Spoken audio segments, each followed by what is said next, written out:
PIRC کے سامعین و ناظرین، کچھ دوستوں کے یہ سوال میرے سامنے، تو میں نے سمجھا کہ یہ سب کے فائدے کے لیے افادہ عام سمجھتے ہوئے چھوٹی سی ایک ویڈیو تیار کر دی جائے۔ یہ جو ٹاپک شروع کیا ہے اس پر ایک تو نہیں بلکہ وقفاً فوقفاً 3-4 ویڈیوز کے ساتھ انشاءاللہ تعالی یہ ٹاپک جو ہے نا انشاءاللہ کلیئر کروں گا۔ سوال بھائی کا یہ ہے کہ فرض نماز کے بعد اجتماعی دعا کا حکم کیا ہے؟ سمجھ لیے میرے دوست، جس نے سوال کیا اس کے لیے بالخصوص اور بالعموم ہر ایک کے لیے معلوم ہو چاہے کہ اجتماعی طور پر جو عام نمازوں کے بعد جو دعا کی جاتی ہے، یہ دعا کرنا نماز کا حصہ نہیں ہے۔ یہ پہلی بات ذہن میں رکھ لینی چاہیے۔ جو چیز نماز کا حصہ نہیں ہے اور اس کو نماز کے ساتھ لفٹ کر کے یا منسلک کر کے یا اس کو نماز کا حصہ سمجھتے ہوئے اگر آپ پورا کریں گے تو یوں سمجھ لیں کہ آپ ایک دین کے اندر اضافہ اور زیادتی کر رہے ہیں۔ تو اس اعتبار سے اس کو اہل علم علماء نے بدعت لکھا ہے، اور بدعت ہر وہ چیز ہوتی ہے جو رسول اللہ صلی اللہ علیہ وسلم کے زمانے سے نہ ثابت ہو، اور آپ صلی اللہ علیہ وسلم کے زمانے میں عمل نبی صلی اللہ علیہ وسلم سے اور پھر عمل صحابہ سے جو چیز نہ ملتی ہو، تو اس چیز کو آپ اگر اپنی زندگی کا حصہ بنا کر کے اور ہمیشگی کا اس کے اندر طول توال دیں گے اور ہمیشگی اختیار کریں گے تو یہ کیا ہے؟ بدعت کہلائے گی۔ ہاں، سوال یہ ہے کہ پھر کی کیوں جاتی ہے؟ تو یہ کی کیوں جاتی، اس سوال سے پہلے میں ایک سوال کرتا ہوں کہ نبی صلی اللہ علیہ وسلم کے زمانے میں یہ دعا کیوں نہیں کی جاتی تھی؟ انہیں کوئی سختی تھی، پابندی لگائی گئی تھی، کیوں نہیں کی گئی؟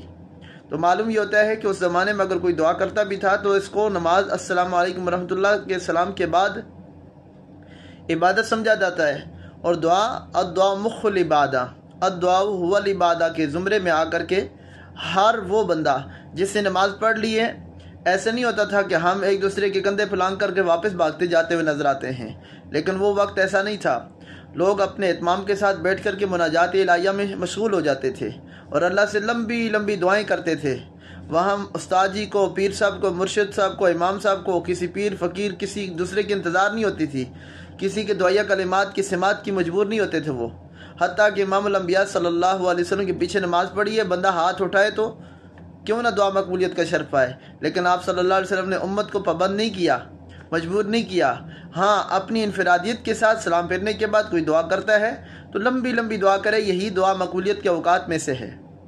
اسی طرح اگر امام کے لیے انتظار کی جائے اور امام کو پابند کیا جائے تو یہ نماز کا حصہ بن جائے گا۔ جو نماز کا حصہ سمجھ کر کے جو چیز کی جائے تو وہ کیا بدعت کہلائے گی، اور امام اگر اس کو نہ کرے تو لوگ اس کو برا کہنے لگ جائیں یا لوگ اس کو برا سمجھنے لگ جائیں کہ بھائی اس نے دعا ہی نہیں کی، تو یہ کیا تھا؟ اللہم انت السلام ومنک السلام تبارک ربنا یا ذا الجلال والاکرام۔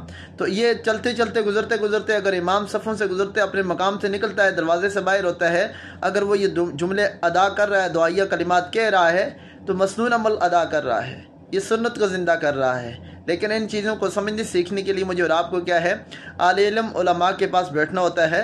لیکن میری اور آپ کی مصروفیت اتنی گوناگوں ہو چکی ہیں کہ مجھے اور آپ کو ان بنیادی چیزوں کے اندر کیا اختلاف تو مزہ دیتا ہے لیکن سیکھنا مزہ نہیں دیتا۔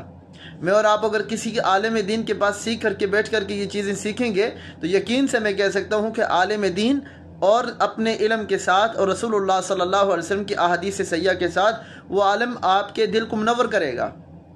تو امید رکھتا ہوں کہ آج کی اس پہلی بات میں آپ کو یہ بات اتنی سمجھ آ گئی کہ دعا ہے لیکن نماز کا حصہ نہیں ہے، اور جو چیز نماز کا حصہ نہیں ہے وہ اس کو نماز کا حصہ سمجھ کے ادا کی جائے یا کی جائے تو یہ بدعت کہلائے گی۔ انفرادیت سے یہ دعا کا وقت ہے، یہ مقبولیت کے اوقات میں سے یہ ایک وقت ہے، اس کو بہت فوقیت حاصل ہے۔ اس وقت کو اہتمام کے ساتھ اگر دعا کوئی کی جائے تو بعد المکتوبہ یعنی فرائض نماز کے بعد جو دعا کی جاتی ہے یہ کیا ہے؟ مقبولیت کے اوقات میں سے ہے۔ اللہ مجھے اور آپ کو اس وقت کے اہتمام کے ساتھ اس وقت کو پورا کرنے کی توفیق نصیب فرمائے۔ فی امان اللہ تعالی والسلام۔